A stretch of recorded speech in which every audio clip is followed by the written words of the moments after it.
உங்கள் ஆரோக்கியமே எங்கள் லட்சியம். மாமியார்ஸ் அடுப்பங்கராவிலிருந்து உங்கள் எல்லாருக்கும் நம்ம சேனல் சார்பாக புத்தாண்டு வாழ்த்துக்கள். இன்றைக்கி நாம் பார்க்க போகிறது ரொம்ப சத்தான ஆப்பிள் பாயசம்.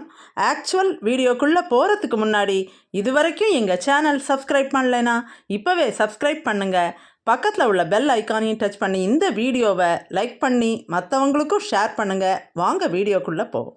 வாங்க, இன்றைக்கி நம்ம பார்க்க போகிறது ரொம்ப டேஸ்டான ஆப்பிள் பாயசம். ஒரு ஆப்பிள் எடுத்திருக்கேன், அதுக்கப்புறம் 1/2 லிட்டர் ஆவின் பால் அதை எடுத்திருக்கேன். இப்போ இந்த ஆவின் பாலை எடுத்தது நல்ல ஒரு ஹையில் வச்சு நல்ல ஒரு எப்படி சொல்கிறது, சுண்ட காய்ச்சணும்னு சொல்லுவாங்கள்ல, அது மாதிரி இந்த பால் கெட்டியாகிற வரைக்கும் ஒரு 10 அல்லது 15 நிமிஷம் முதல்ல இது காஞ்சு பொங்கி வர ஸ்டேஜில் அடுப்பை ஒரு மீடியம் கூட வேண்டாம், சிம்மிலேயே வச்சு ஒரு 10 அல்லது 15 நிமிஷத்தில் நல்லா கெட்டி ஆயிரும். அதுக்குள்ளே நம்ம இந்த ஆப்பிளை தோலை சீவி துருவி எடுத்துகிட்டு வந்துடலாம். இப்போ இந்த ஆப்பிளை 2ஆக கட் பண்ணியிருக்கேன் பாருங்கள். இதில் இந்த சீட்ஸ் இருக்குல்ல, இந்த சீட்ஸை பொறுத்த வரைக்கும் என்ன ப்ராப்ளம் அப்படின்னாக்கா, முக்கியமாக தெரிஞ்சிக்க வேண்டிய விஷயம், அதில் அமிக்தலின்னு சொல்லிட்டு ஒரு விஷயம் இருக்குது. அது வந்துட்டு cyanide, that is it's a poisonous one. இப்போ சீடாகவே எதேச்சியாக உள்ளே போச்சுன்னா ஒன்றும் பண்ணுறதில்ல, எதேச்சியாக 1-2 சீடு எதேச்சியாக உள்ளே போனால் இட்ஸ் ஓகே. ஆனால் இந்த ஆப்பிள் விதையோடு சேர்ந்து அரைச்சி ஜூஸு அது மாதிரி எல்லாம் பண்ணி சாப்பிட்டா at times it can kill அப்படிங்கிற மாதிரி தான். அதாவது உயிரையே போக்கக்கூடிய அளவுக்கு விஷத்தன்மை உள்ளது அது.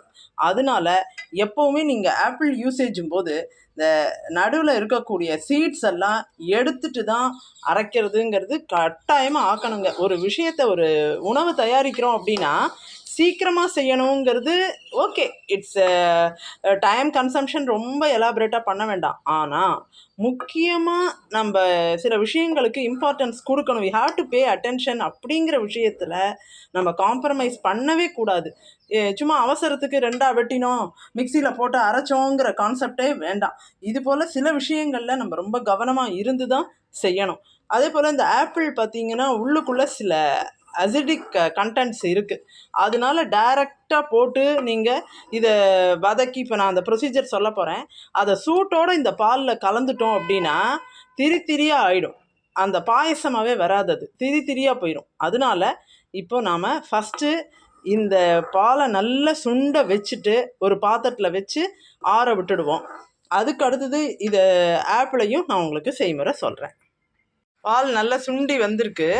இப்போ இது அப்படியே ஒரு பெரிய பாத்திரத்தில் விட்டு நல்ல சூடு அப்படியே கம்ப்ளீட்டாக கூலாகி ஆறுற அளவுக்கு வச்சு எடுத்துகிட்டு வந்துடலாம். இப்போ இந்த அதே கடாய் நல்லா வாஷ் பண்ணி எடுத்துட்டேன். அதில் 2 ஸ்பூன் நெய்யை விட்டு இந்த ஆப்பிளை வந்துட்டு அப்படி ஒரு ஃபைன் சாப்பு. ஏன்னா இதை வெறும் கட் பண்ணியெல்லாம் நம்ம வதக்கினோன்னா இட் வில் கன்சியூம் டைம். எதில் வந்து நேரத்தை செலவிடணும், எதில் குறைவாக பண்ணணும்னு நம்ம யோசித்து செஞ்சுட்டாக்கா மொத்த டைம் வந்து குறைவாக ஆகும். ஸோ இதை வந்து நல்லா ஃபைன்லி சாப்டு இதை போட்டு இந்த நெய்யில் ஒரு 3 அல்லது 4 நிமிஷம் இந்த ஆப்பிள் நல்லா வேகணும். அதுதான் அதோட இம்ப்ளிகேஷன், அதுதான் ரிக்குவயர்மெண்ட்டும் கூட. இதில் ஒரு மீடியம் ஃப்ளேம் வச்சு நல்லா வேகட்டும். இந்த ஆப்பிள் நல்லா வதக்கி கொடுத்த பிறகு இதையும் ஒரு பிளேட்டில் போட்டு நல்லா கூல் ஆகிடணுங்க. சூடே வேண்டாம், நல்லா டோட்டலாக ஆறி இருக்கட்டும், அந்த அளவுக்கு செய்யணும். இப்போ இது முதல்ல வதக்கிடுவோம்.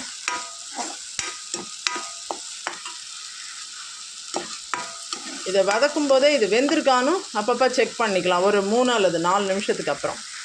இந்த ஆப்பிள் பாருங்கள், இப்போ வதக்கி நல்ல ஒரு வெந்தாச்சு. இந்த சமயத்தில் இதை அப்படியே ஆற விட்டுருக்கேன்.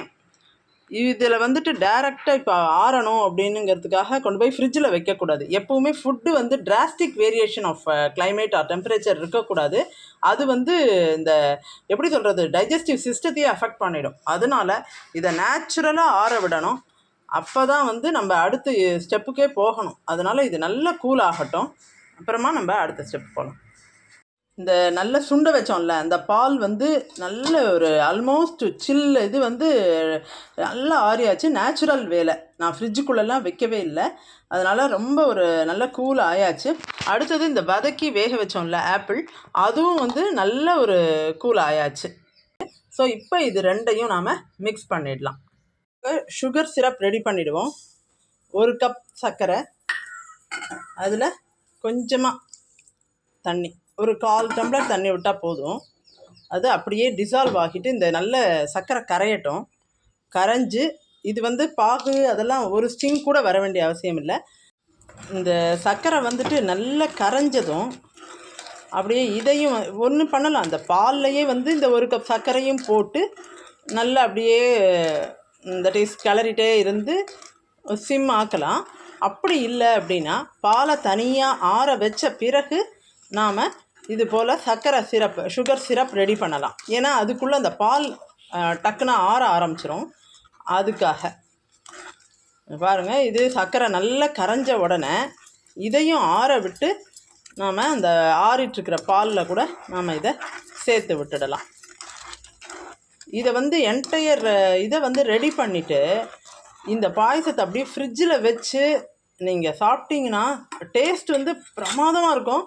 சூடாகவும், அதாவது எப்படியுமே நம்ம சூடாக இதை எடுக்கவே இல்லை, டோட்டலாக எல்லாத்தையும் தனித்தனியாக ஆற வச்சு இது பாருங்கள் நல்ல ஒரு கொதிக்க ஆரம்பிச்சாச்சு. இப்போ கேஸை ஆஃப் பண்ணிடுறேன். ஸோ இந்த ஸ்டேஜில் இதை ஒரு பாத்திரத்தில் போட்டு ஆற வச்ச பிறகு அந்த ஆறின பாலில் இதையும் கலக்கலாம். இல்லை கொதிக்கிற பால்லையும் நம்ம வேணுங்கிற சர்க்கரையை போட்டு அதையே பாலை சிம்மாவும் ஆக்கலாம். 2 வழியுமே அக்செப்டபிள் தான். இது அப்படியே நல்லா கரைஞ்சிருக்கு இந்த சுகர். இது அதனால் தனித்தனியாக ஆற வச்சு கலந்தும் நம்ம இந்த பாயசத்தை பண்ணலாம். இப்போ அந்த பாலையும் ஆப்பிளையும் நல்லா மிக்ஸ் பண்ணிவிட்டு இப்போ இதில் ஏலக்காயும் போட்டு, ஏலக்காய் பவுடர் இருக்கு இல்லையா, அதையும் போட்டுட்டு நட்ஸையும் போட்டாச்சு. இப்போ இந்த ஆப்பிள் பாயசம் ரெடி பாருங்கள். இந்த சிம்பிளஸ்ட் வே.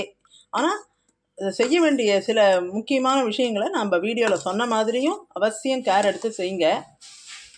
ஸோ நல்ல டேஸ்டான ஆப்பிள் பாயசம், ரொம்ப சிம்பிளாகவும் ஈஸியாகவும் அதே சமயத்தில் நல்ல ஹெல்த்தியான ரெசிபியாக இன்றைக்கி கொடுத்துருக்கோம். இது போல் மேலே மேலே மேலே நல்ல நல்ல ரெசிபீஸோட நம்ம சேனலில் உங்கள் எல்லாரையும் அடிக்கடி சந்திக்க போகிறோம். We will meet you often.